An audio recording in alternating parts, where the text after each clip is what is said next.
हमारे सामने एक इलेक्ट्रिकल सर्किट है। इस इलेक्ट्रिकल सर्किट का हमें इक्विवेलेंट रेजिस्टेंस निकालना है। देखने में ये इलेक्ट्रिकल सर्किट काफी डिफिकल्ट लग रहा है। डिफिकल्ट इसलिए लग रहा है क्योंकि इनमें जो रेजिस्टेंस की अरेंजमेंट है वो इस तरीके से है कि ऐसी बहुत सारी लोकेशन पे रेजिस्टेंस ना तो पैरेलल में है ना तो वो सीरीज में है। क्योंकि जब हमारे पास रेजिस्टेंस सीरीज या पैरेलल में होता है तो तब हम उसको सॉल्व करने की कोशिश करते हैं। देखिए, हमें निकालना है इक्विवेलेंट रेजिस्टेंस ए पॉइंट और बी पॉइंट के बीच में।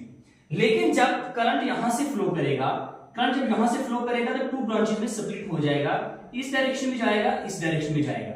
हम मान के चलते हैं कि ये वाला रेजिस्टेंस पैरेलल है, लेकिन पैरेलल ये तब होते अगर इनका एक ये वाला कॉमन पॉइंट है, एक यहां पे दूसरा कॉमन पॉइंट होता। लेकिन हम देख रहे हैं यहां पे तो कॉमन पॉइंट है, पर यहां पे इस वायर का और इस वायर का यहां पे कोई भी कॉमन पॉइंट नहीं है। इस तरीके से हम कह सकते हैं कि यहाँ पे पैरेलल अरेंजमेंट नहीं है। अगर हम यहाँ पे देखें तो यहाँ पे भी ऐसी कोई अरेंजमेंट हमें नहीं दिख रही जो पैरेलल में हो या फिर सीरीज में हो। सबसे पहले हम देखते हैं कि किन लोकेशंस के ऊपर हमें पैरेलल या सीरीज दिखाई दे रहे हैं, उनको हम सॉल्व करेंगे। तो स्टेप बाय स्टेप हम इस प्रॉब्लम को सॉल्व करने की कोशिश करेंगे। सबसे पहले अगर हम यहाँ पे देखें तो ये वाला रेजिस्टेंस जो है सीरीज में है। यहां पे हमें एक जंक्शन दिखाई दे रहा है, पर ऐसा कुछ नहीं है, ये एक सिंगल वायर है। इसका मतलब ये वाला रेजिस्टेंस जो है दोनों सीरीज में है। उसके बाद ये वाला रेजिस्टेंस और ये दोनों सीरीज में है। और ये वाला रेजिस्टेंस और ये वाला रेजिस्टेंस ये दोनों आपस में क्या है, ये दोनों भी सीरीज में है। और सेम तरीके से ये दो रेजिस्टेंस भी आपस में सीरीज में है। तो जब दो रेजिस्टेंस आपस में सीरीज में होते हैं तो हम क्या करते हैं, दोनों को ऐड करते हैं। कैसे ऐड करेंगे, RS is equal to R1 plus R2, दोनों को हम ऐड कर देते हैं। इसी तरीके से क्या हम करेंगे, दोनों का इक्विवेलेंट मेरे पास आ जाएगा R plus R that is equal to 2R। दोनों को मैं निकाल के यहां पे एक रेजिस्टेंस निकाल दूंगा जिसकी वैल्यू क्या होगी, 2R। और सेम सिचुएशन यहां पे भी रहेगी, इक्विवेलेंट रेजिस्टेंस, इन दोनों का इक्विवेलेंट रेजिस्टेंस मेरे पास आ जाएगा 2R। सेम सिचुएशन यहां के लिए रहेगी, ये दोनों रेजिस्टेंस आपस में सीरीज में हैं। अगर सीरीज में हैं तो मैं क्या करूंगा, दोनों को ऐड करके एक रेजिस्टेंस लगा दूंगा 2R।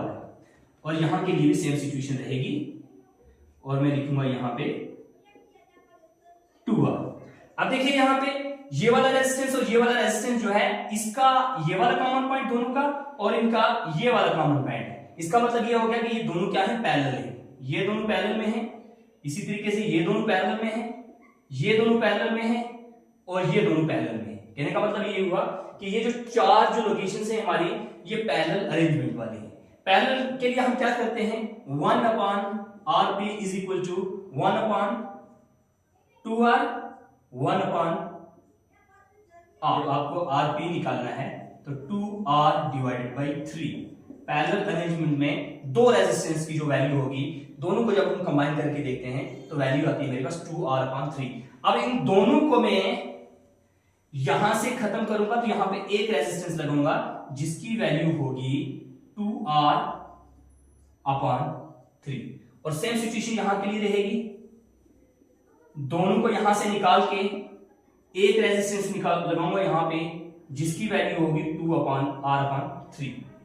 अब इन दोनों को यहां से मैं निकालूंगा तो यहां पे एक रेजिस्टेंस लगाऊंगा जिसकी वैल्यू होगी 2R/3।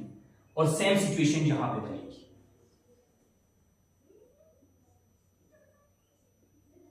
2R/3।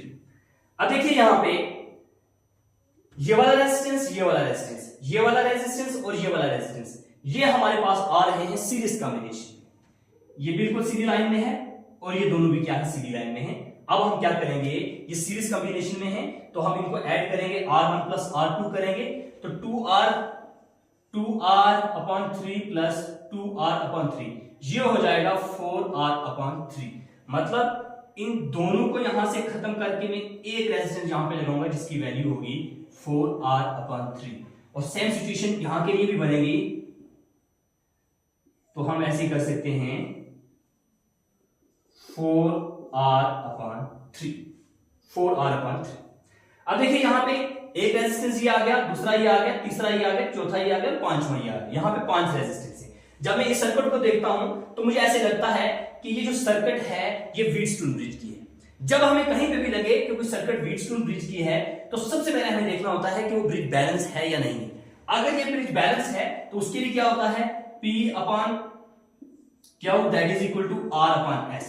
कहने का मतलब ये हुआ this divided by this and this divided by this. अगर दोनों के रेशियो बराबर है तो हम कह सकते हैं कि ब्रिज हमारा क्या है, बैलेंस है। हमारे पास ये सिचुएशन रहती है जब ये वाली कंडीशन हम यहां पे लगाएंगे P upon Q that is equal to R upon S। कहने का मतलब ये हुआ कि यहां पे दोनों के रेशियो जो है बराबर है। जब दोनों के रेशियो बराबर है इसका मतलब ये ब्रिज क्या है, बैलेंस है। जब ब्रिज बैलेंस होता है तो उस सिचुएशन में हमारी जो सेंटर वाली जो लाइन है, सेंटर वाली लाइन से करंट पास नहीं होता, क्योंकि हमें इस चीज का पता है कि जब एक ब्रिज बैलेंस होता है एट दैट टाइम इस वायर से, जो सेंटर वाली वायर है, इस वायर से करंट पास नहीं होता। जब करंट पास नहीं होता, करंट यहां पे जीरो है, तो इसका मतलब इस वायर का यहां पे भी रखने का कोई मकसद नहीं है, तो हम इसको यहां से निकाल सकते हैं।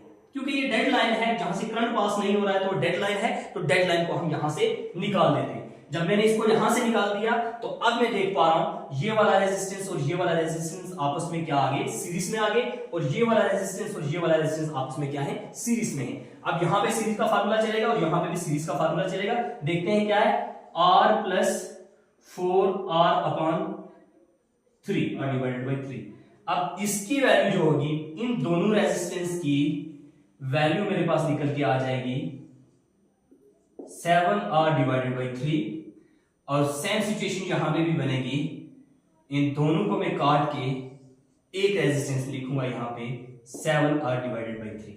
अब देखिए यहां पे ये वाला जो 7R डिवाइडेड बाई 3 है, ये 7R डिवाइडेड बाई 3 है, ये दोनों पैरेलल कॉम्बिनेशन में है, क्योंकि दोनों का ये वाला कॉमन पॉइंट है और ये वाला भी कॉमन पॉइंट है।